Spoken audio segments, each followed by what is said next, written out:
नमस्कार दोस्तों, मैं हूं आपका साथी सुरेश कसवा और आपके लिए एक और नया वीडियो लेकर आया हूं। पिछले वीडियो में हमने हजारी प्रसाद द्विवेदी के बारे में पढ़ा था। कुछ टेक्निकल प्रॉब्लम की वजह से वह पार्ट बीच में ही छूट गया था, तो पहले मैं उसे पूरा करता हूं और उसके बाद में अपने पढ़ेंगे राम कुमार वर्मा और राहुल सांकृत्यायन। ये जो इतिहासकार हम पढ़ रहे हैं, इनका हिंदी में अहम योगदान है। इनकी बहुत सारी किताबें हैं जो हिंदी साहित्य के ऊपर लिखी हुई है, वो परीक्षा में पूछी जाती है, परीक्षा की दृष्टि से बहुत ही महत्वपूर्ण है। ठीक है, बाकी इन्होंने अपना पहला कवि किसे माना है, पहला ग्रंथ किसको माना है हिंदी साहित्य का, वो प्रश्न भी पुट किए जाते हैं परीक्षाओं की दृष्टि से, इसलिए इनको पढ़ना बहुत ही महत्वपूर्ण है हमारे लिए। मैं अपने पढ़ रहे थे हजारी प्रसाद द्विवेदी। हजारी प्रसाद द्विवेदी लास्ट बात जो कर रहे थे वो था हजारी प्रसाद द्विवेदी ने हिंदी का पहला कवि किसे माना है। बात कर रहे थे एच.पी. द्विवेदी ने हिंदी का पहला कवि, ठीक है, किसे माना है। तो हमारा उत्तर है अब्दुल रहमान। क्या है?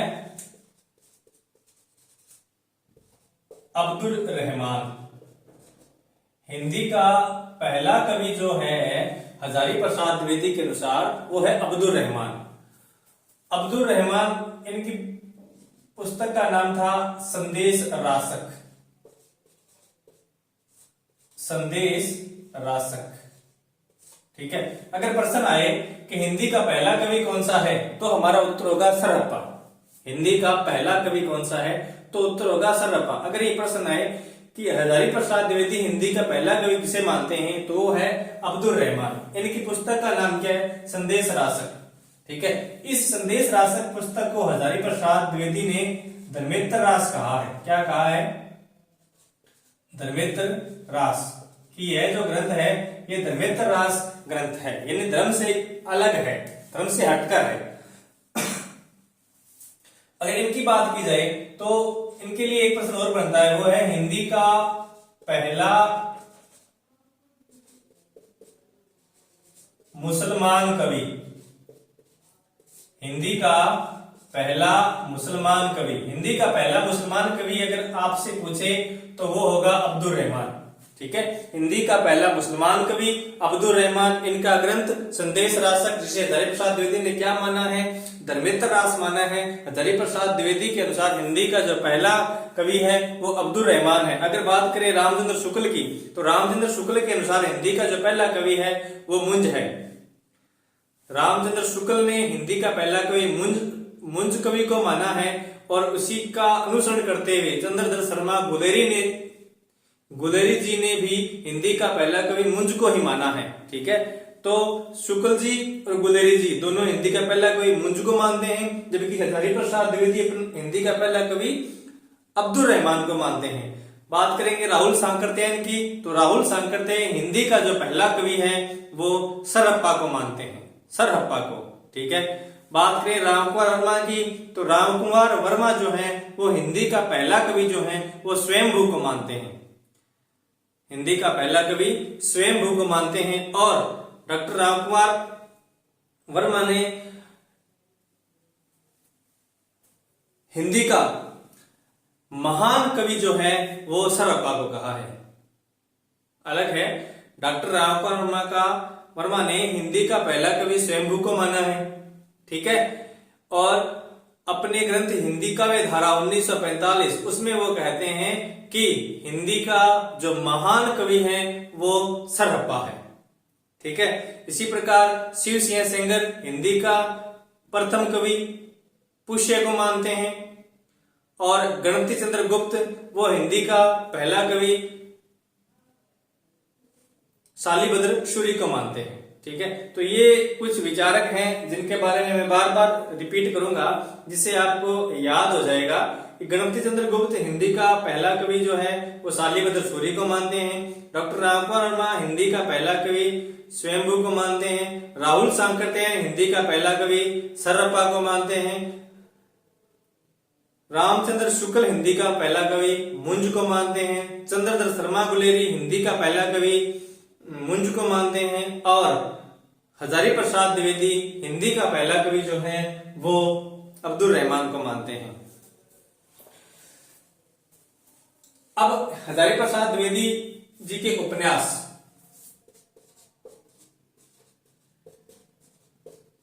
द्विवेदी जी के उपन्यास,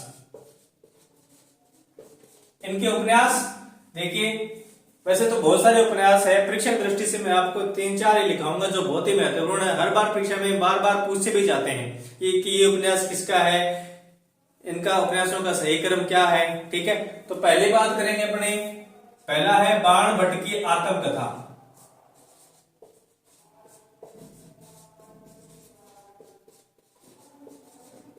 पहला उपन्यास है बाण भट्ट की आत्मकथा। देखिए, जैसे कि नाम से पता चलता है कि यह कोई आत्मकथा होगी।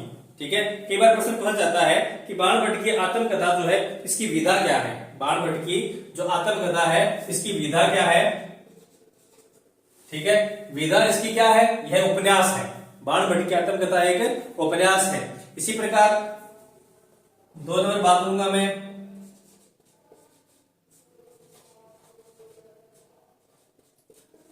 चारू चंद्रलेखा। बाण भट्ट की आत्मकथा 1946, चारू चंद्रलेखा 1963। बिल्कुल इसके 17 साल बाद चारू चंद्रलेखा उपन्यास इन्होंने लिखा था। तीसरा इनका जो महत्वपूर्ण उपन्यास है वो है पुनर्नवा।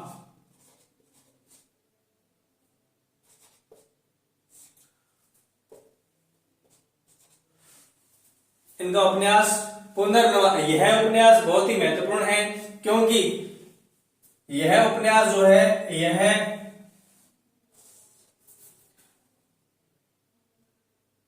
इसमें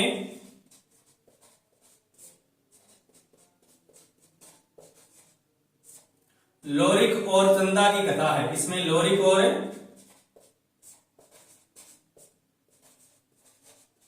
चंदा की कथा है। एक आगे उपन्यास आएगा रामकुमार वर्मा ने जिसे हिंदी का पहला सूफी माना है, मुल्ला दाऊद। हिंदी का पहला सूफी रामकुमार वर्मा के अनुसार मुल्ला दाऊद है। उनका एक उपन्यास है चंदायन। ठीक है, उसमें भी लोरिक और चंदा की कथा है। तो उसी प्रकार यह जो उपन्यास इन्होंने लिखा है पुनर्नवा, इसमें भी लोरिक और चंदा की कथा है। पुनर्नवा इसका समय 1973, पुनर्नवा का समय 1973। और चौथा जो उपन्यास इनका है वो है अनामदास का पोथा। अनामदास का पोथा, चौथा उपन्यास इनका अनामदास का पोथा 1976। साथियों, ये 4 महत्वपूर्ण उपन्यास हजारी प्रसाद द्विवेदी के हैं जो हमें याद रखने हैं। इनका क्रम याद रखना है। कई बार पूछा जा चुका है, नेट की परीक्षा में यह प्रश्न आ चुका है कि सही क्रम कौन सा है। तो बाण भट्ट की आत्मकथा 46, चारू चंद्रलेखा 1963, पुनर्नवा 1973 और अनामदास का पोथा 1976। आप इस प्रकार से इनका क्रम याद रख सकते हैं। इसके लिए एक और छोटा सा ट्रिक है, वो है बचपन। क्या है? बचपन।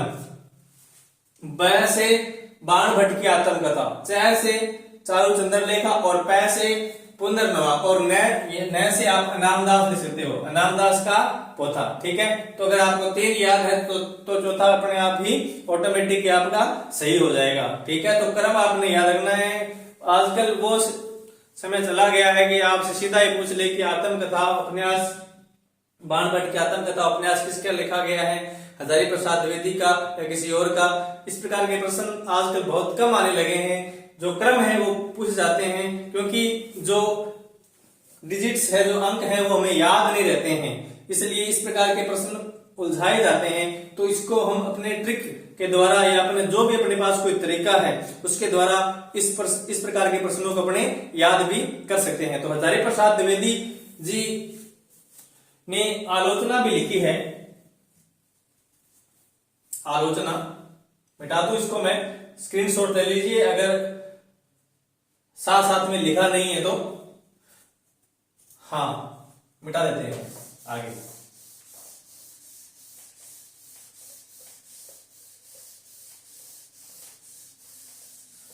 जैसे मैंने पहले भी कहा था कि रामचंद्र शुक्ल जो है उनका प्रिय कवि तुलसीदास है, तो हजारी प्रसाद द्विवेदी जी का प्रिय कवि जो है वो कबीरदास है। जिस प्रकार रामचंद्र शुक्ल ने तुलसीदास पर ग्रंथ लिखा है, उसी प्रकार हजारी प्रसाद द्विवेदी ने अपने प्रिय कवि कबीर पर, क्योंकि कबीर के उद्धारक कोई इतिहासकार अगर आपको मिलेंगे तो वो हजारी प्रसाद द्विवेदी है। ठीक है, तो उन्होंने कबीर पर ग्रंथ लिखा है, नाम क्या है? कबीर। ग्रंथ का नाम भी क्या है? कबीर। 1942। यह इनकी आलोचनात्मक ग्रंथ है, आलोचनात्मक ग्रंथ। हजारी प्रसाद द्विवेदी का यह आलोचनात्मक ग्रंथ है कबीर 1942। नाथ संप्रदाय।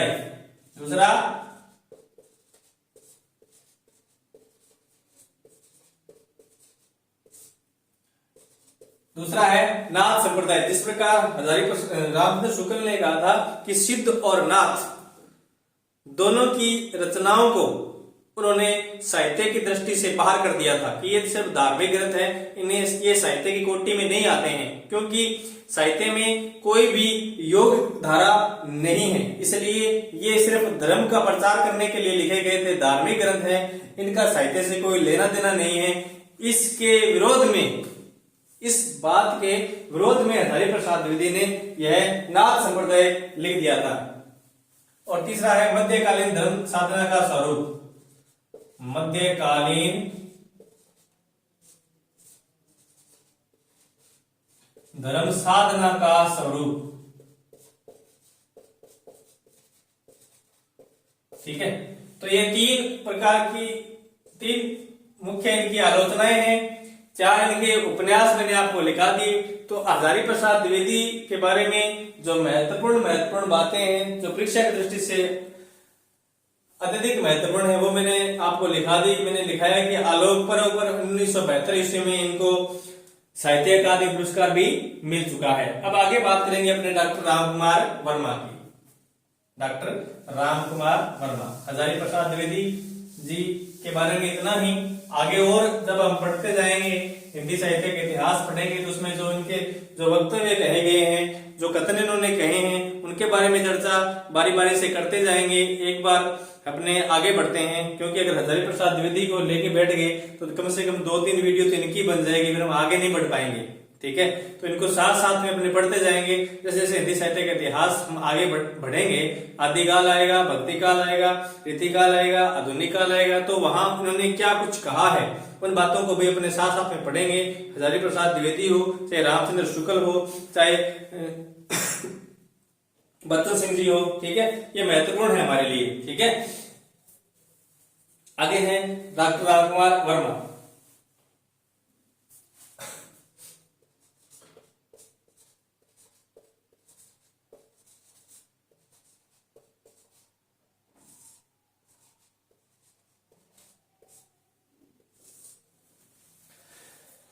डॉक्टर रामकुमार वर्मा, इनका ग्रंथ है हिंदी साहित्य का आलोचनात्मक इतिहास।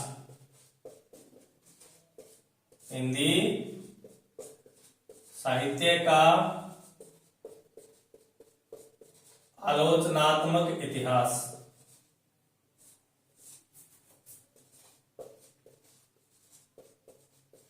लिखा 1938 में। हिंदी साहित्य का आलोचनात्मक इतिहास लिखा गया था 1938 में। डॉक्टर रामकुमार वर्मा एक एकांकीकार भी हैं और एक बेहतरीन कवि भी। ठीक है,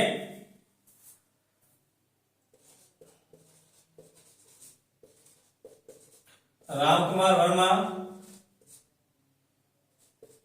एक बेहतरीन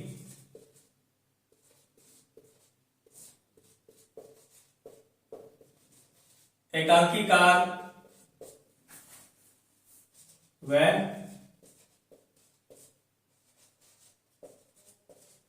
कवि भी है। ठीक है, यानी इनकी ये एकांकीकार की श्रेणी में आते हैं और कवि की श्रेणी में आते हैं। इनका जो ग्रंथ है हिंदी साहित्य का आलोचनात्मक इतिहास ग्रंथ है, यह जब हम इसको पढ़ते हैं तो ऐसा लगता है कि यह कोई हिंदी साहित्य का इतिहास न लिख के किसी विषय पर अनुसंधान किया गया हो, किसी विषय पर अनुसंधान किया गया हो। ठीक है, तो इसलिए इस ग्रंथ को इसे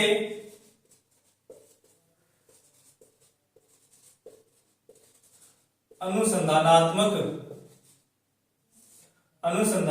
ग्रंथ भी कहा जाता है, ग्रंथ भी, हाँ, इसे अनुसंधानात्मक ग्रंथ भी कहा जाता है, क्योंकि ऐसा प्रतीत होता है कि यह कोई इतिहास न लिखे, अनुसंधान किया गया हो। ठीक है, इसमें संतों की लंबी सूची है। अगली बात है, इस ग्रंथ में संतों की लंबी सूची है। इस ग्रंथ में संतों की लंबी सूची है। एक बार यह प्रश्न पूछा जा चुका है कि हिंदी साहित्य के इतिहास में ऐसा कौन सा ग्रंथ है जिसमें संतों की लंबी सूची है, यानी जितने संत हुए हैं उनकी एक सूची दी हुई है। ठीक है, तो वह कौन सा ग्रंथ है? वह हिंदी साहित्य का आलोचनात्मक इतिहास डॉक्टर रामपाल वर्मा का 1938 ईस्वी में लिखा गया था। इस ग्रंथ के 7 प्रकरण हैं। इस ग्रंथ में कितने प्रकरण हैं? 7।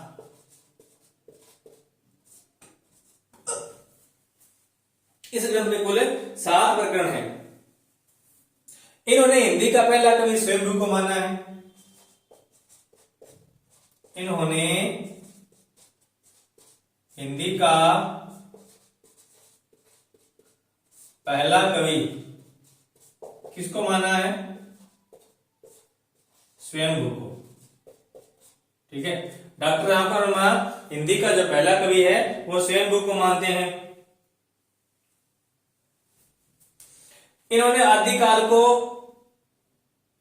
संधि काल कहा है।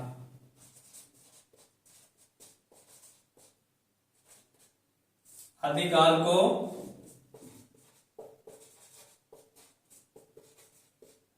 संधि काल ओबलिक चारण काल दोनों ही कहा है।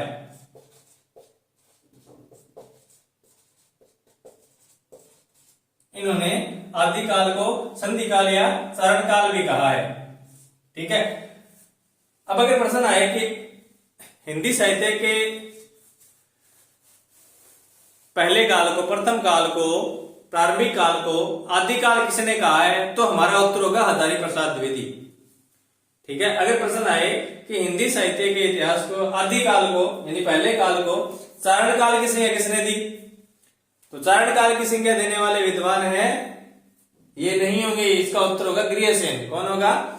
गृहसेन। ठीक है, यानी आदिकाल को चारण काल कहने वाले गृहसेन थे। आदिकाल को संधि काल और चारण काल दोनों कहने वाले कौन थे? डॉक्टर रामपाल वर्मा। ठीक है, आदिकाल को संधि काल और चारण काल दोनों कहने वाले थे डॉक्टर रामपाल वर्मा, और आदिकाल को जो चारण काल थे वो कहने वाले थे गृहसेन।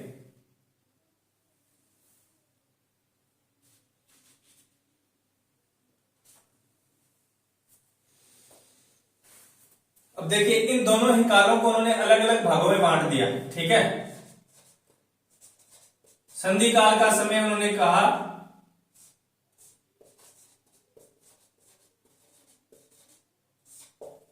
संधि काल का समय 750 विक्रमी संवत 750 से 1000 तक। ठीक है, यानी 750 से लेके 1000 तक का जो काल है वो क्या है? संधि काल का समय है। ठीक है, और 1000 से लेके 1375 तक का काल जो था वो किसे बांट दिया? चारण काल में। और चारण काल का समय बताया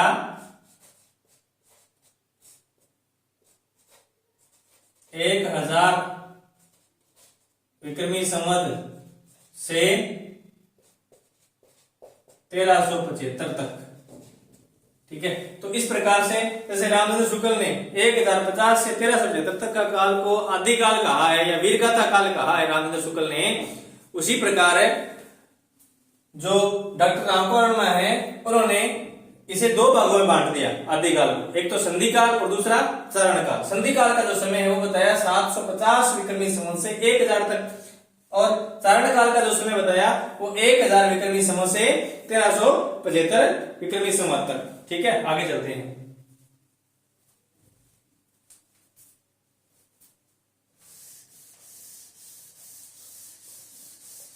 प्रश्न पूछूं मैं आपसे कि डॉक्टर रामकुमार वर्मा ने हिंदी साहित्य का प्रारंभ कब से माना है, किस सन से माना है? डॉक्टर रामकुमार वर्मा ने हिंदी साहित्य का जो प्रारंभ है वो किस सन से माना है? अभी मैंने लिखाया है कि इन्होंने संधि काल का समय जो है वो 750 से 1000 ईस्वी तक लिखाया है, 1000 ईस्वी तक बताया है। तो हिंदी साहित्य का प्रारंभ कब से मानते हैं ये? 1000 ईस्वी से। ठीक है, सॉरी 750 विक्रमी संवत से इन्होंने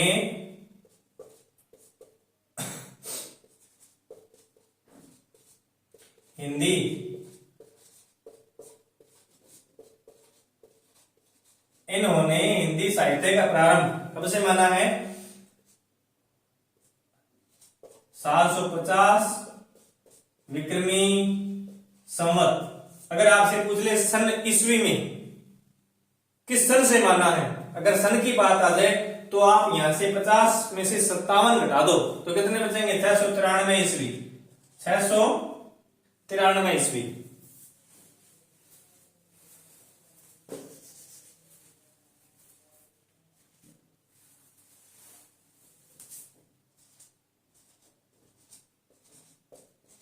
ठीक है, यानी हिंदी साहित्य का प्रारंभ डॉक्टर रामकुमार वर्मा ने 750 विक्रमी संवत या 693 ईस्वी से माना है। अब राम जिस प्रकार हिंदी साहित्य का जो भक्ति काल था उस भक्ति काल को रामचंद्र शुक्ल ने 4 भागों में बांट दिया। ठीक है, 2 तो निर्गुण धारा की और 2 सगुण धारा की। ठीक है, तो जो निर्गुण धारा की शाखाएं थी उनको रामचंद्र शुक्ल ने पहली शाखा को कह दिया ज्ञानाश्रय शाखा। ठीक है, दूसरी को कह दिया प्रेमाश्रय शाखा, तीसरी रामार्गी शाखा और चौथी कृष्ण मार्गी शाखा। रामचंद्र शुक्ल ने उसे 4 भागों में बांटा भक्ति काल की शाखाओं को, भक्ति काल को। ठीक है, यानी जो निर्गुण भक्ति धारा थी उसमें पहली जो धारा थी उसे बांटा उन्होंने ज्ञान मार्गी शाखा, उसे कहा ज्ञान मार्गी शाखा। दूसरी को कहा प्रेम मार्गी शाखा, तीसरी को कहा राम भक्ति धारा और चौथी को कहा कृष्ण भक्ति धारा। आपने इसी क्रम में याद रखना है कि पहले ज्ञानाश्रय, फिर प्रेमाश्रय, फिर राम मार्गी और फिर कृष्ण भक्ति, कृष्ण मार्गी शाखा। ठीक है, परंतु डॉक्टर रामकुमार वर्मा ने इन चारों ही नामों को अलग लिया, इन चारों को ही अलग लिया। उन्होंने जो रामचंद्र शुक्ल ने जो कहा वो नहीं लिखा। जैसे ये कब लिख रहे हैं? 1938 में अपना ग्रंथ लिख रहे हैं। रामचंद्र शुक्ल ने 1929 में अपना ग्रंथ लिख डाला था और उसका दूसरा संस्करण जो 1940 में आ गया था। ठीक है, परंतु ये 1938 में लिख रहे हैं और 1938 में इन्होंने जो शुक्ल जी ने जो भक्ति काल का जो नामकरण किया था अलग अलग, जैसे ज्ञान मार्गी, प्रेम मार्गी, राम भक्ति और कृष्ण भक्ति, उससे हटकर कुछ अलग किया। ठीक है, तो उन्होंने क्या कहा? उन्होंने कहा संत काव्य, जो ज्ञानाश्रय शाखा में जो ज्ञानाश्रय शाखा थी उसको उन्होंने कहा संत काव्य, जो प्रेमाश्रय शाखा थी उसे उन्होंने कहा प्रेम काव्य, और जो राम भक्ति शाखा थी उसे उन्होंने कहा राम काव्य, और जो कृष्ण भक्ति शाखा थी उसे उन्होंने कहा कृष्ण काव्य। तो आप लिख लीजिए शुक्ल के अनुसार थोड़ा सा प्रश्न बन सकता है इसमें से। रामचंद्र शुक्ल इन्होंने क्या कहा? इन्होंने तो कहा, पहले इस क्रम को भी याद रखना है। पहले जो शाखा थी उसे कहा ज्ञानाश्रय शाखा। क्या कहा? ज्ञानाश्रय शाखा। जो दूसरी आई उसे कहा प्रेमाश्रय शाखा, उसे क्या कहा? प्रेमाश्रय शाखा। जो तीसरी आई उसे क्या कहा? उसे कहा राम भक्ति मार्ग।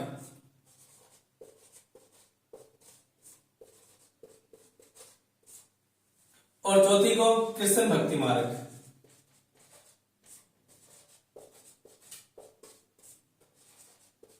ठीक है, ये तो है रामचंद्र शुक्ल के अनुसार, ज्ञानाश्रय शाखा, प्रेमाश्रय शाखा, राम भक्ति मार्ग और कृष्ण भक्ति मार्ग। अब डॉक्टर रामकर वर्मा की बात करते हैं।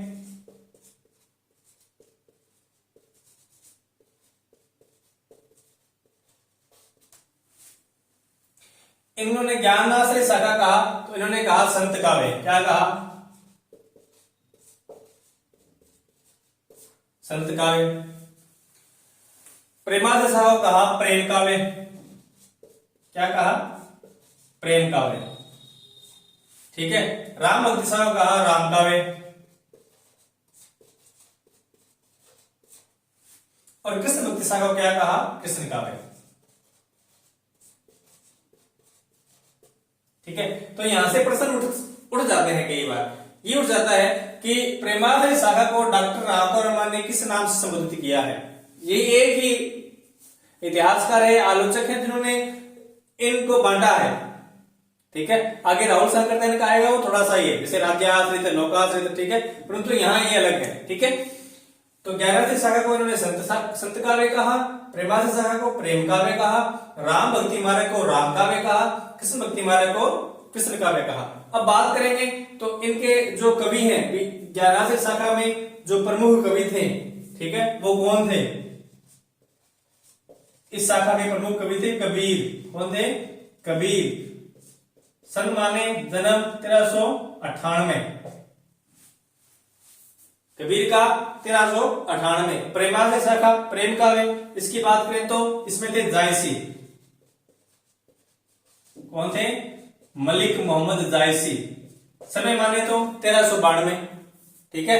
कबीर 1398, जायसी 1392। अब बात करें राम भक्ति मार्ग या राम काव्य, इसके कौन थे? इसके थे तुलसीदास। इसके कौन थे? इसके थे तुलसीदास। ठीक है। तुलसीदास से इनको विशेष लगाव था। तुलसीदास से विशेष लगाव था, इसलिए भक्ति आंदोलन में राम भक्ति मार्ग को पहले रखा। रामचंद्र शुक्ल ने भक्ति आंदोलन में राम भक्ति मार्ग को पहले रखा, क्योंकि तुलसीदास से इनको विशेष लगाव था। तुलसीदास, इनका समय था 1532। क्या था? 1532। कृष्ण भक्ति मार्ग या कृष्ण काव्य, इसमें थे सूरदास। और इनका समय था 1478। ठीक है। अब हिंदी साहित्य के इतिहास में अगर हम क्रम की बात करें, अगर हम क्रम की बात करते हैं, तो इन चारों ही जो प्रतिनिधि कवि थे उनमें सबसे लास्ट में आते हैं तुलसीदास। कौन आते हैं? तुलसीदास। देखो, पहले आते हैं कबीर, फिर आते हैं जायसी, और फिर आते हैं सूरदास, और फिर आते हैं तुलसीदास। तो क्रम अपना तो ये भाई, अपना क्रम ये है कि अगर क्रम की बात की जाए तो ये है, पहले कबीर 1398, फिर जायसी 1392, फिर सूरदास 1532, फिर तुलसीदास सूरदास 1478 और तुलसीदास 1532। ये तो अपना क्रम है हिंदी साहित्य का। परंतु रामचंद्र शुक्ल जो है वो इस क्रम को नहीं मानते। शुक्ल ने कहा कि बिल्कुल गलत।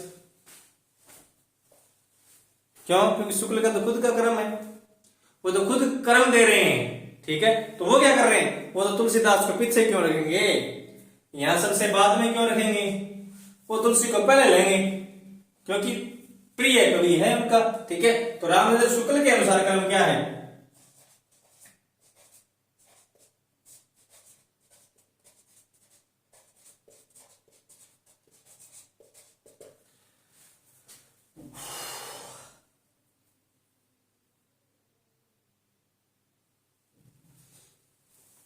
बस उन्होंने पलट दिया इसको।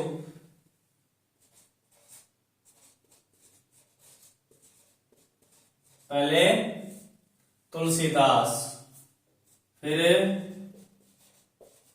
जायसी, फिर सूरदास और फिर कबीर। ठीक है। मैंने पहले ही कहा था कि कबीर को वह आगे नहीं रखते, कबीर को पीछे धकेलते हैं, कबीर को पीछे धकेलते हैं, कबीर को आगे नहीं रखते हैं, कबीर को पीछे लेके जाते हैं। अच्छा, यहाँ ये थोड़ा सा देखना, थोड़ा सा यहाँ करेक्शन करना, यहाँ जायसी की जगह सूरदास है, जायसी बाद में आते हैं, सही क्रम जो अपना है उसकी बात कर रहा हूं मैं, थोड़ा सा करेक्शन करो यहाँ पे। यहाँ कबीर की जगह सूरदास, सॉरी, और या फिर क्या है, जायसी। ठीक है, तो अपना जो क्रम है वो ये है, जो सही क्रम है वो कबीर, सूरदास, जायसी और तुलसीदास।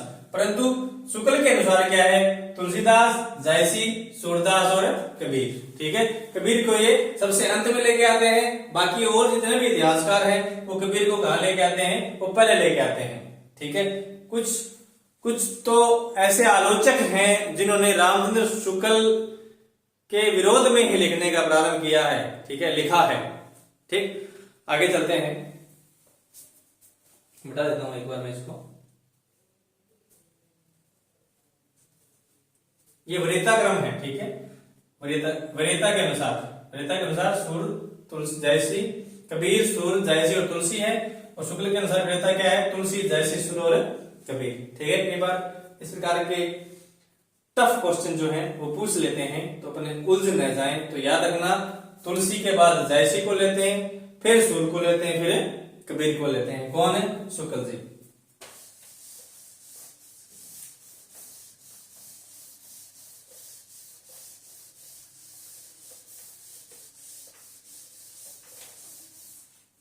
आगे चलते हैं।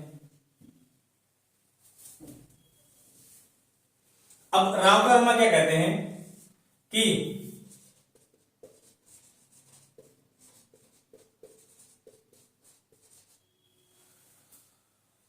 बौद्ध धर्म से उत्पन्न विकृतियों ने कालांतर में सिद्ध साहित्य के निर्माण में भूमिका तैयार की। बौद्ध धर्म से उत्पन्न विकृतियों ने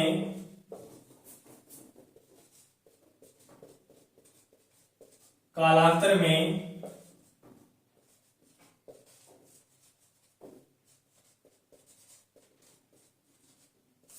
सिद्ध साहित्य की पृष्ठभूमि तैयार की। सिद्ध साहित्य की पृष्ठभूमि तैयार की। कौन कह रहा है ये बात? राम कुमार वर्मा। महत्वपूर्ण कथन है ये, बहुत ही महत्वपूर्ण कथन है ये। एक दो बार तो मेरे सामने परीक्षा में आ चुका है कि बौद्ध धर्म से उत्पन्न विकृतियों ने कालांतर में सिद्ध साहित्य की पृष्ठभूमि तैयार की। ठीक है, इंपॉर्टेंट क्वेश्चन है ये।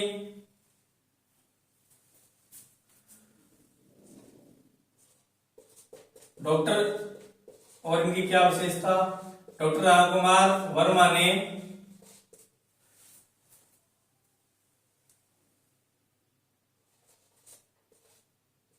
मुल्ला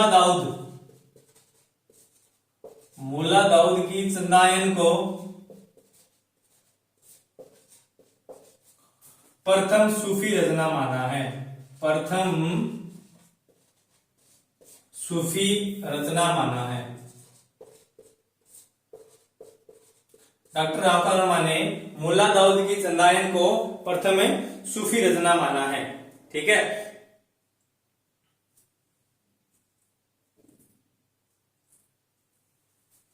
और क्या कहते हैं ये कहते हैं कि इतिहास का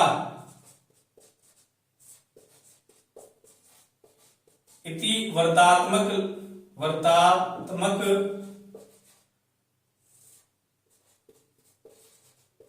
लेखन, इतिहास का इति वर्तात्मक लेखन मिश्र बंधु विनोद में मिलता है।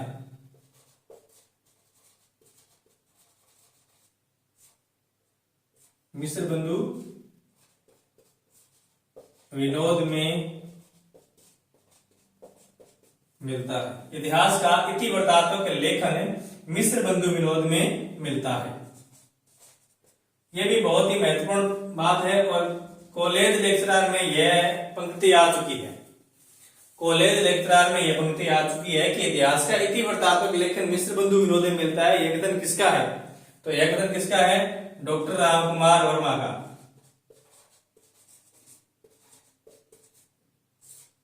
डॉक्टर रामकुमार वर्मा का यह कथन है कि इतिहास का इतिवृत्तात्मक लेखन मिश्र बंधु विरोध में मिलता है। तो इस प्रकार से डॉक्टर रामकुमार वर्मा का जो टॉपिक है वो हमने पूरा कर लिया है। इसकी आप स्क्रीनशॉट ले लीजिए। फिर आगे चलते हैं राहुल सांकृत्यायन को।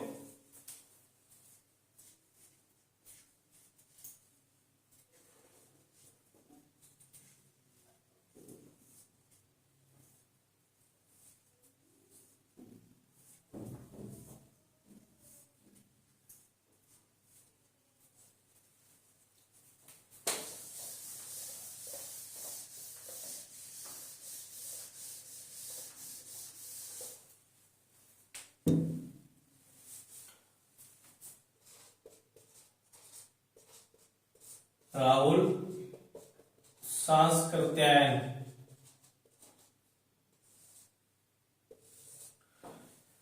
एक बार पेपर में यह पूछा गया था कि राहुल सांकृत्यायन का मूल नाम क्या है? राहुल सांकृत्यायन का मूल नाम क्या है? ठीक है, तो इनका मूल नाम है केदार पांडे। क्या है?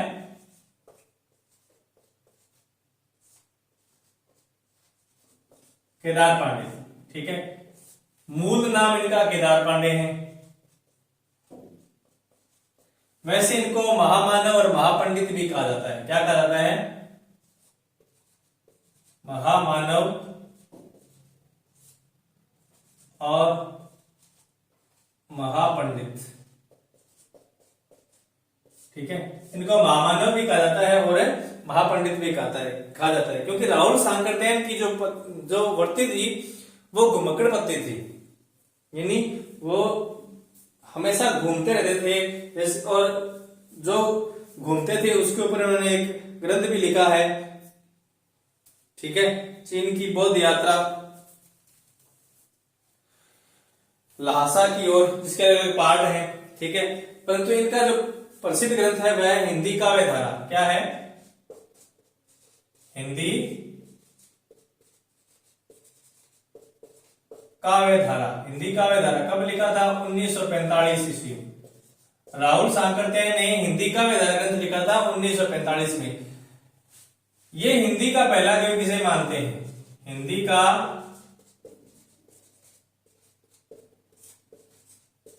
पहला कवि राहुल सांकृत्यायन हिंदी का जो पहला कवि है वो सरअप्पा को मानते हैं। किसको मानते हैं? सरअप्पा को। ठीक है, इनको स्रोतवज्र भी कहते हैं।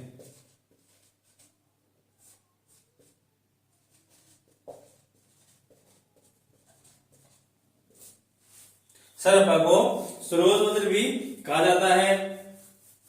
इनको राहुल भद्र भी कहते हैं।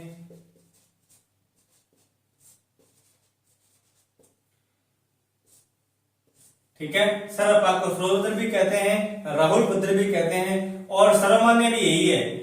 अगर पूछे कि हिंदी का पहला कवि कौन है तो हिंदी का पहला कवि कौन है? सरअप्पा है। ठीक है, जिसे राहुल सांकृत्यायन ने कहा था। अपने ग्रंथ हिंदी काव्य धारा में, हिंदी काव्य धारा की भूमिका में, हिंदी काव्य धारा की भूमिका, हिंदी काव्य धारा की भूमिका में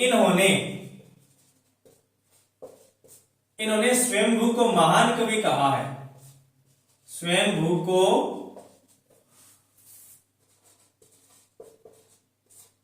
महान कवि कहा है। ठीक है, हिंदी काव्य धारा की भूमिका में इन्होंने स्वयंभू को महान कवि कहा है अपने ग्रंथ में।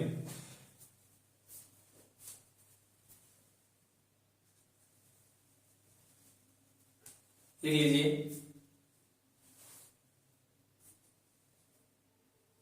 हिंदी का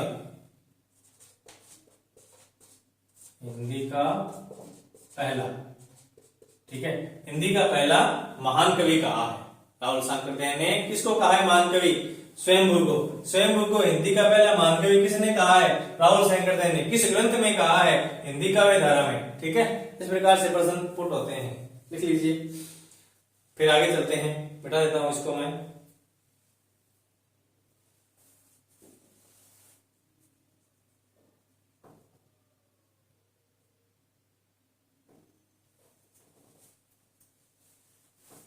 एक शायरी याद आ गई छोटी सी कि आंखों से आंखें मिलाकर तो देखो, आंखों से आंखें मिलाकर तो देखो, एक बार हमारे पास आकर तो देखो, कि आंखों से आंखें मिलाकर तो देखो, एक बार हमारे पास आकर तो देखो, मिलना चाहेंगे सब लोग तुमसे, मिलना चाहेंगे सब लोग तुमसे, ए मेरे दोस्त जरा साबुन से नहाकर तो देखो। ठीक है थोड़ा सा हास्य हो जाए बीच बीच में। आगे चलते हैं। विश्वनाथ प्रसाद मिश्र, विश्वनाथ प्रसाद मिश्र बात करेंगे आगे।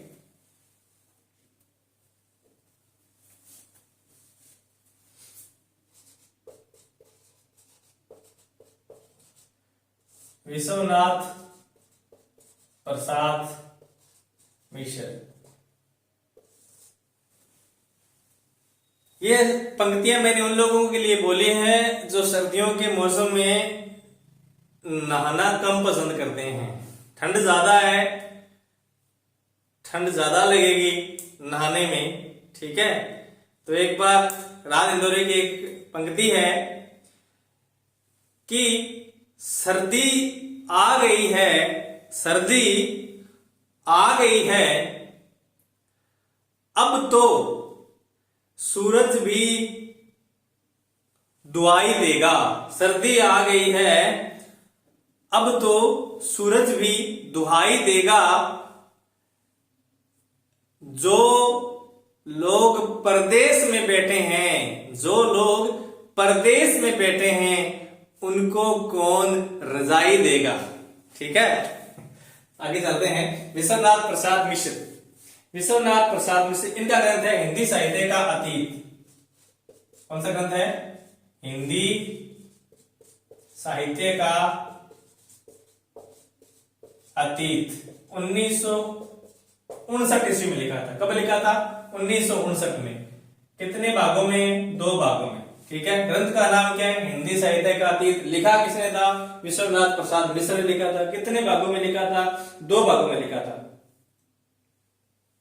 इन्होंने रीतिकाल को, इन्होंने रीतिकाल को विशुद्ध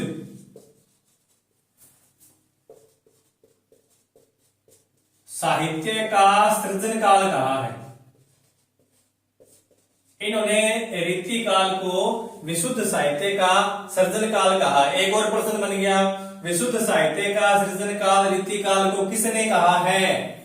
विश्वनाथ प्रसाद मिश्र ने कहा है। किसने कहा है? विश्वनाथ प्रसाद मिश्र ने कहा है। विश्वनाथ प्रसाद मिश्र ने विशुद्ध साहित्य का सृजन काल किस काल को कहा है? ये भी एक प्रश्न बन गया। किसने कहा है?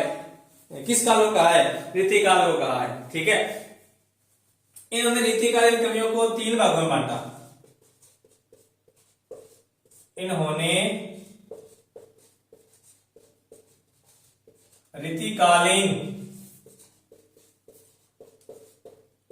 कवियों को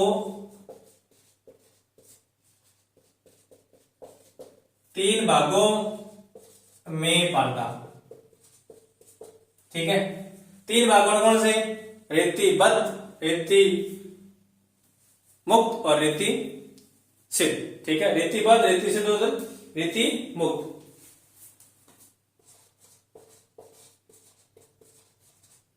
रीतिबद्ध, दूसरा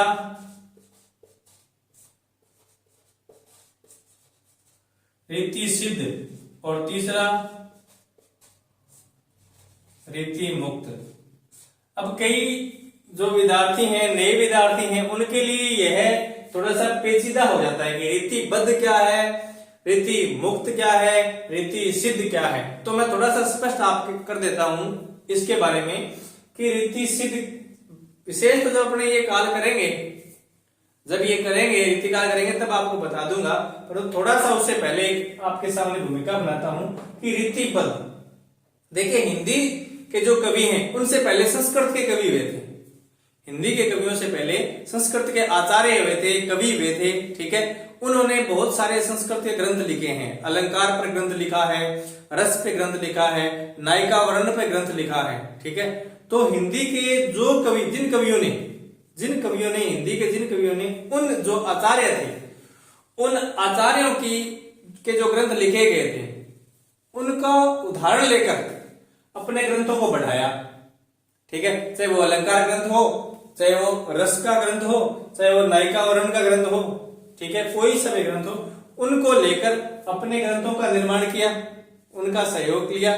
ठीक है, तो एक जो रीति थी, एक जो परंपरा थी वो चली आ रही थी, उसी परंपरा के अनुसार जिन्होंने ग्रंथ लिख डाले वो कहलाए रीतिबद्ध। वो क्या कहलाए? वो कहलाए रीतिबद्ध। और जिन कवियों ने उन ग्रंथों का प्रयोग तो नहीं किया, उन लक्षणों का प्रयोग तो नहीं किया, परंतु जब वो अपना ग्रंथ लिख रहे थे, जब अपना काव्य लिख रहे थे, तो वो जो चीजें थी जो प्राचीन समय से चली आ रही थी वो अपने आप चली आई, अपने आप उनके ग्रंथों में आ गई, तो वो क्या कहलाए? वो कहलाए रीतिसिद्ध। और एक वो जो आचार्य, एक वो कवि जिन्होंने ना ही तो उस परंपरा का निर्वहन किया, उस परंपरा को लेकर लिखा ग्रंथ, और ना ही उसको अपने ग्रंथों में आने दिया, ना ही अपने काव्य में उनको आने दिया, वो क्या कहलाए? वो कहलाए रीति मुक्त कवि। ठीक है, तो इस प्रकार से रीतिबद्ध, रीतिसिद्ध और रीति मुक्त कवियों में ये विशेष अंतर है। जब अपने रीतिकार करेंगे तो मैं आपको विस्तार से इसका बता दूंगा, ताकि आपकी जो दिमाग की जो इमेज है वो क्लियर हो जाए, कॉन्सेप्ट क्लियर हो जाए। उसके बाद में रीतिकाल आप पढ़ोगे तो बहुत आसान लगेगा। इन्होंने रीतिकाल को श्रृंगार काल कहा है। यह प्रश्न भी पूछा जा चुका है। इन्होंने रीतिकाल को श्रृंगार काल कहा है।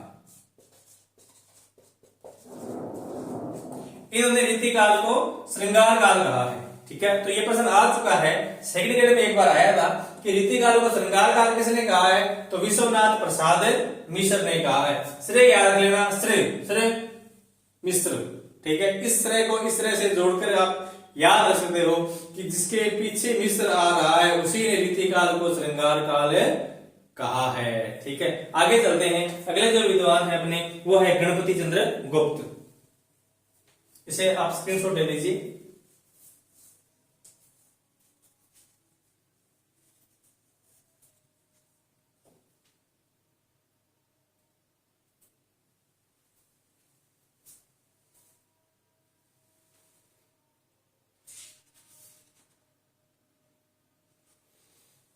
चले,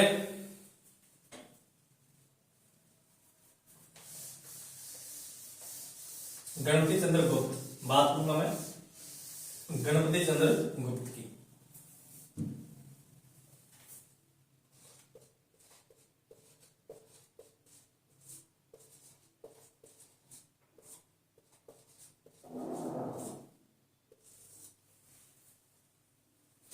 इन्होंने जो ग्रंथ लिखा था वो 1959 में प्रकाशित हुआ। कब हुआ? हिंदी साहित्य का वैज्ञानिक इतिहास। ग्रंथ का क्या नाम था? हिंदी साहित्य का वैज्ञानिक इतिहास।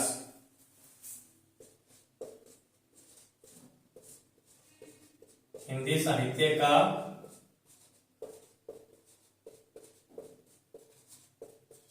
वैज्ञानिक इतिहास। ग्रंथ का नाम था हिंदी साहित्य का वैज्ञानिक इतिहास। लिखा कब था? 1959 में। ठीक है, इससे पहले मैंने किसको पढ़ाया था? इससे पहले मैंने पढ़ाया था राहुल सांकृत्यायन को। इन्हें ग्रंथ का क्या नाम था? हिंदी काव्य धारा। कब लिखा था? 1945। ठीक है, और ये हिंदी साहित्य का वैज्ञानिक इतिहास कब लिखा? 1959 में। ठीक है, उससे पहले डॉक्टर रामकर वर्मा को पढ़ाया था, उनका ग्रंथ कब लिखा गया था? 1938 में। बीच में एक और रह गए, विश्वनाथ प्रसाद मिश्र को पढ़ाया था हिंदी साहित्य का अतीत, वो 1959 में। तो यह था, सॉरी, हिंदी साहित्य का अतीत था 1959 में या 1965 में। हिंदी साहित्य का वैज्ञानिक इतिहास 1965। हिंदी साहित्य का अतीत था वो 1959 था। कितने भागों में था? 2 भाग। 2 भाग उसी के थे जो पीछे वाला कर रहे थे उसका। ठीक है। जो विश्वनाथ प्रसाद मिश्र ने लिखा था हिंदी साहित्य का अतीत, वो 1959 में था, उसके भी 2 भाग थे। और गणपति चंद्र गुप्त ने जो लिखा है हिंदी साहित्य का वैज्ञानिक इतिहास 1965, इसके भी कितने भाग हैं? इसके भी 2 भाग हैं। पर इन्होंने बहुत कुछ अलग किया है, अन्य विद्वान थे उनसे कुछ अलग किया है। क्यों? क्योंकि ये हिंदी साहित्य का इतिहास का जो प्रारंभ है वो 1184 ईस्वी मानते हैं। कब से मानते हैं? 1184 ईस्वी। ये हिंदी साहित्य के इतिहास का प्रारंभ, हिंदी साहित्य के इतिहास का प्रारंभ कब से मानते हैं? 1184 ईस्वी। यह प्रश्न पूछा जा चुका है। हिंदी साहित्य के इतिहास का प्रारंभ गणपति चंद्र गुप्त के अनुसार कब से है? 1184 ईस्वी में। क्यों पूछा जा चुका है? क्योंकि हिंदी साहित्य के इतिहास को सबसे अंत में प्रारंभ मानने वाले यही विचारक हैं, आलोचक हैं। हिंदी साहित्य का इतिहास है उसको सबसे अंत में शुरू मानने वाले जो विद्वान है अपने, यही है। ठीक है। कौन है? गणपति चंद्र गुप्त। और सबसे पहले मानने वाले हैं डॉक्टर राम कुमार वर्मा, 1693 ईस्वी। ठीक है। तो सबसे लास्ट में कौन है? गणपति चंद्र गुप्त। कब? 1184 ईस्वी। अब ये 1184 ईस्वी में हिंदी साहित्य का प्रारंभ क्यों मानते हैं? इसके पीछे एक तर्क है। क्योंकि 1184 ईस्वी में शालिभद्र सूरी ने भारतेश्वर बाहुबली रास लिखा था। शालिभद्र सूरी ने भारतेश्वर बाहुबली रास लिखा था 1184 ईस्वी में। और गणपति चंद्र गुप्त जो है वो शालिभद्र सूरी को हिंदी का पहला कवि मानते हैं। हिंदी का पहला कवि गणपति चंद्र गुप्त शालिभद्र सूरी को मानते हैं। इसलिए उनका जो ग्रंथ लिखा गया है भारतेश्वर बाहुबली रास, उसे वो हिंदी का पहला ग्रंथ मानते हैं। ठीक है। गणपति चंद्र गुप्त हिंदी का पहला ग्रंथ भारतेश्वर बाहुबली रास को मानते हैं, हिंदी का पहला कवि शालिभद्र सूरी को मानते हैं, और हिंदी साहित्य का प्रारंभ 1184 ईस्वी मानते हैं। ठीक है। इसीलिए उन्होंने कहा कि हिंदी का तो प्रारंभ कब हुआ था? 1184 ईस्वी में हुआ था। ठीक है। तो लिख लीजिए, इन्होंने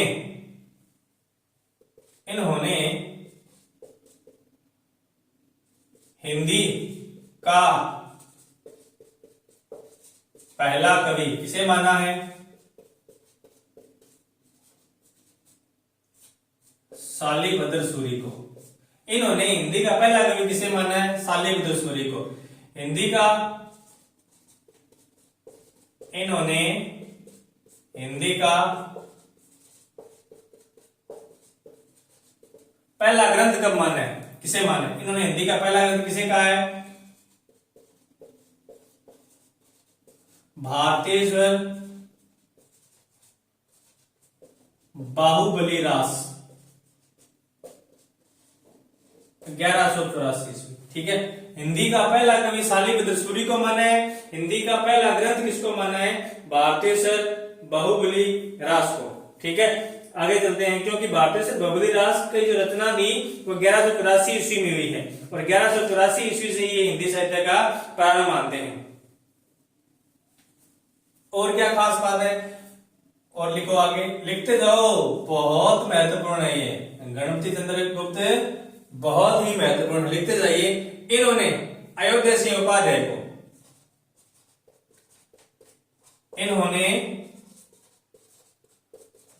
अयोध्या सिंह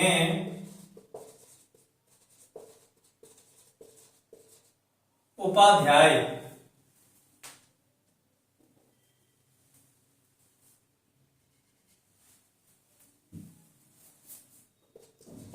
हरियोध, ये इनका पूरा नाम है। कई बार हरियोध लिखा आ जाए, कई बार अयोध्या सिंह उपाध्याय आ जाए। ठीक है। तो इनका पूरा नाम है अयोध्या सिंह उपाध्याय हरियोध। इन्होंने अयोध्या सिंह उपाध्याय हरियोध को आधुनिक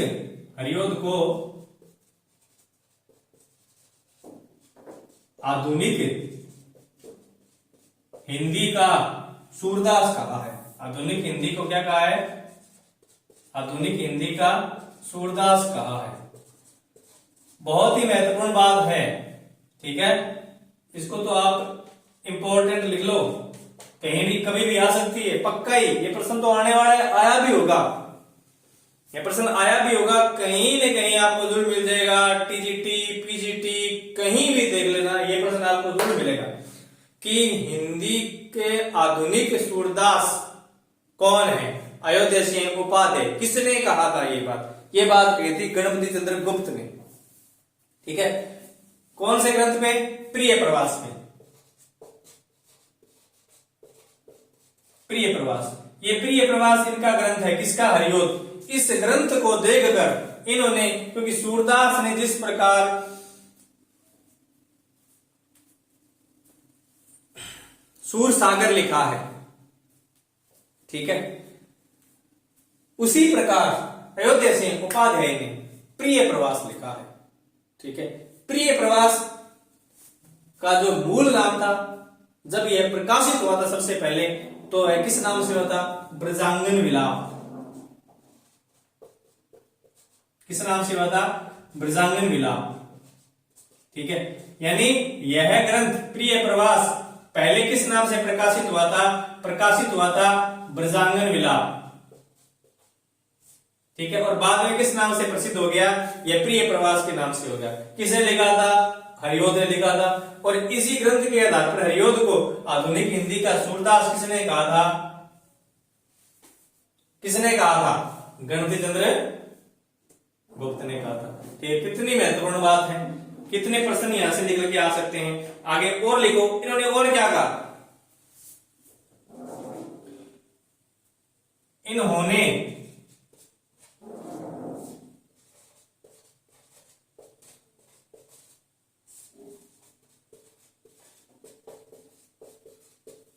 देखो, इन्होंने मैथिली शरण गुप्त, इन्होंने मैथिली शरण गुप्त को क्या कहा होगा? सोचिए, क्या कह सकते हैं मैथिली शरण गुप्त को? मैथिली शरण गुप्त को क्या कह सकते हैं? किस ग्रंथ पे कहेंगे? साकेत पे। किस पे कहेंगे? साकेत पे, ठीक है। इन्होंने मैथिली शरण गुप्त को साकेत के आधार पर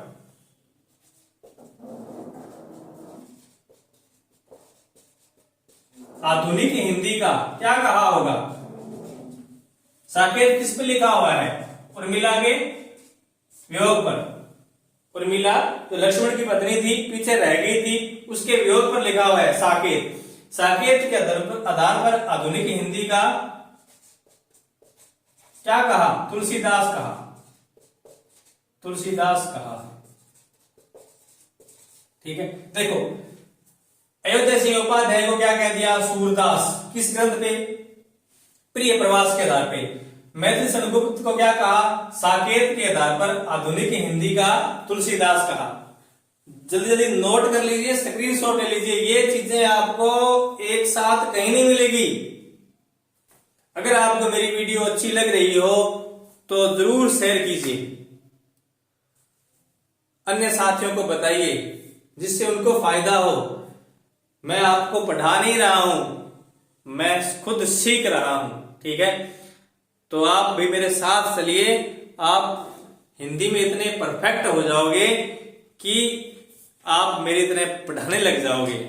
साथियों, मैंने कठोर तपस्या की है, तब मैं इन चीजों को पकड़ पाया हूं, इन चीजों को पढ़ पाया हूं। तो जो कठोर तपस्या करते हैं उनको सफलता जरूर मिलती है, ठीक है। इसे आप स्क्रीनशॉट ले लीजिए, फिर आगे चलते हैं।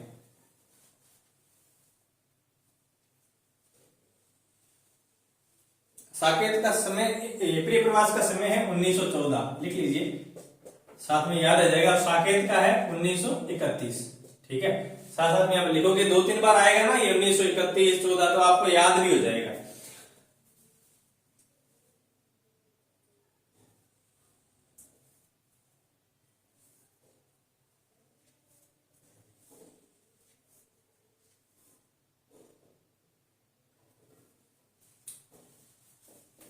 हटा दो।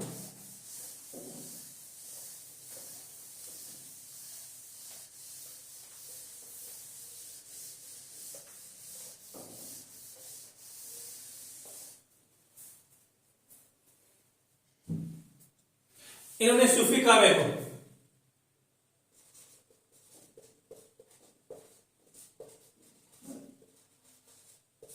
काव्य को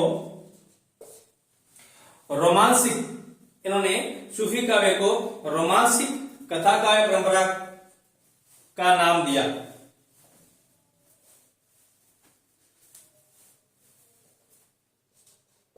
को रोमांसिक कथा काव्य का नाम देकर इसे लोकाश्रय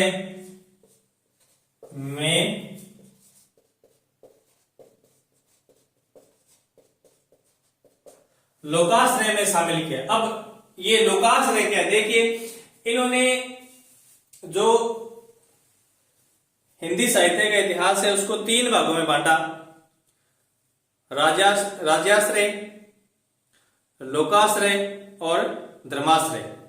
ठीक है, यानी हिंदी साहित्य के इतिहास को जैसे अलग अलग विचारकों ने अलग अलग बांटा है, इसमें इन्होंने बांटा क्योंकि ये वैज्ञानिक इतिहास लिख रहे हैं तो वैज्ञानिक के आधार पर बांटेंगे ना, तो इसलिए हिंदी साहित्य को अपने तरीके से इन्होंने हिंदी साहित्य को जो प्रारंभिक काल और मध्यकाल है उनकी कुछ परंपराओं को देखते हुए अपने तरीके से उसे 3 भागों में बांटा। इन्होंने हिंदी साहित्य के प्रारंभिक एवं मध्यकाल को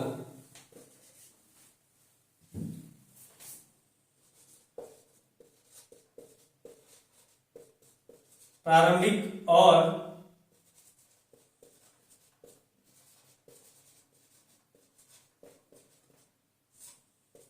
मध्यकाल को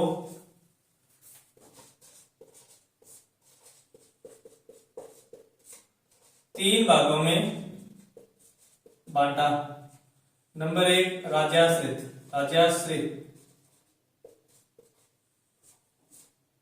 काव्य, नंबर 2 लोकाश्रय काव्य,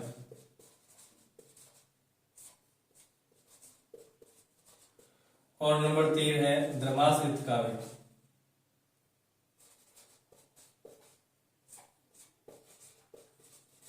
ठीक है, राज्याश्रित काव्य, लोकाश्रय काव्य और धर्माश्रित काव्य। ठीक है, यानी राजाओं के आश्रित में जो काव्य लिखा गया था वो राज्याश्रित, जो लोगों के उद्धार के लिए, ठीक है, लोगों की भलाई के लिए जो काव्य लिखा गया था वो लोकाश्रित है, और जो धर्म की रक्षा के लिए जो काव्य लिखा गया था वो क्या है, धर्माश्रित काव्य है। अब जैसे यहाँ ये बात महत्वपूर्ण है, देखिए सूफी काव्य अगर बात करेंगे तो सूफी काव्य जो है वो भक्ति आंदोलन में आता है। ठीक है, परंतु उसे, इस काव्य को उन्होंने धर्म से नहीं जोड़ा, इसीलिए मैंने ये बात विशेष लिखाई आपको कि इन्होंने सूफी काव्य को धर्म से नहीं जोड़ा, यानी सूफी काव्य को किसमें नहीं शामिल किया, धर्माश्रित काव्य में शामिल नहीं किया। प्रश्न पूछ सकते हैं, यहां से पुट हो सकता है कि सूफी काव्य को गणपति चंद्र गुप्त ने किसमें शामिल किया, राज्याश्रित, लोकाश्रय और धर्माश्रय। ठीक है, आपके लिए कठिन हो सकता है क्योंकि आप सूफी काव्य जैसे आप दिमाग लगाओगे तो सूफी काव्य तो धर्माश्रित ही होगा। ठीक है, तो आपका उत्तर कहां चला जाएगा, धर्माश्रित चला जाएगा, जबकि उत्तर सही क्या है, लोकाश्रय काव्य है। ठीक है, क्योंकि उन्होंने कहा है कि इसमें रोमांसिक कथाएं हैं, लोगों का मनोरंजन करने के लिए लिखी गई कथाएं हैं। ठीक है, लोगों में प्रेम वासना को बढ़ाने के लिए लिखी गई कथाएं हैं, इसलिए इनको इसने किसमें शामिल कर दिया, लोकाश्रय शाखा में शामिल कर दिया। ठीक है, एक बात और लिख लो आप जो पीछे रह गई थी कि ईश्वर के सभी रूपों का वर्णन हमें किस शाखा में मिलते हैं। जैसे ये नाम याद आया, मुझे याद आ गया। ठीक है पर्सन, ईश्वर के सभी रूपों का वर्णन हमें किस शाखा में मिलते हैं, प्रेमाश्रय शाखा में। किस शाखा मिलते हैं, प्रेमाश्रय शाखा में। बहुत ही महत्वपूर्ण है। ठीक है, पूछ सकते हैं कि ईश्वर के सभी रूपों का वर्णन हमें हिंदी साहित्य किस शाखा में मिलते हैं, तो आप अगर ये चीज आपको नहीं पढ़ी है आपने, तो आप तो जाओगे राम मार्ग की शाखा में या कृष्ण मार्ग की शाखा में, ठीक है। परंतु सही उत्तर क्या है? सही उत्तर है प्रेमाश्रय शाखा, ठीक है। ठीक है दोस्तों, आज की क्लास हम इतने ही करेंगे। बहुत सारी चीजें आपको मैंने बता दी है, और कल अपने पढ़ेंगे काशी नागरी प्रचारणी सभा। नाम सुना होगा आपने, उसी के बारे में पढ़ेंगे, जिसने हिंदी साहित्य के इतिहास को 4 चांद लगा दिए, जिसके 16 भाग थे और बहुत सारे विचारक उसमें शामिल थे। अलग अलग इतिहासकार आलोचकों ने हिंदी साहित्य की यह जो काशी नागरी प्रचारणी सभा है, इसमें अपने ग्रंथ लिखे थे, ठीक है। तो उसके बारे में कल चर्चा करेंगे। आज के लिए इतना ही। अगर आपको मेरा वीडियो पसंद आए तो सब्सक्राइब करें और लाइक करें। धन्यवाद दोस्तों। जय भारत, जय हिंद।